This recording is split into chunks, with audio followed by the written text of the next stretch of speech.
இவங்களுக்கு எல்லாத்துக்கும் வந்து பார்த்திங்கன்னா ஒரு சின்ன சண்டை மாதிரி சலசலப்பு மாதிரி இருந்தது.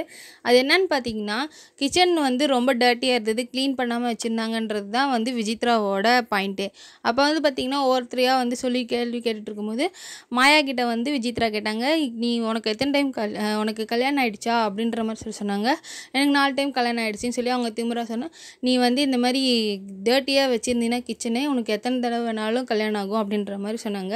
அது அவங்க பேசியிருக்கக்கூடாது. அதனால் பூர்ணிமாவும் கேட்டிருந்தாங்க, நீங்கள் எதுக்கு கல்யாண விஷயத்தெல்லாம் இழுக்கிறீங்க, அது தேவையில்லாத வார்த்தை தானே அப்படின்ற மாதிரி இவங்க சொல்ல, அப்புறம் யுகேந்திரனும் வந்து இந்த மாதிரி பேசலாம் பேசாதீங்க அப்படின்னா, உங்களோட தலையெழுத்து என்கிட்டலாம் இந்த மாதிரிலாம் நீங்கள் பேசணும் அப்படிங்கிற மாதிரி சொல்லியிருந்தாங்க.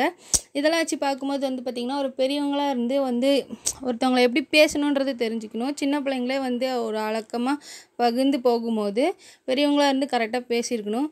சீக்கிரமாக விசித்ரா வெளியில் போகிற நேரம் வரும்னு நினைக்கிறேன். கூடிய சீக்கிரத்தில் பார்க்கலாம்.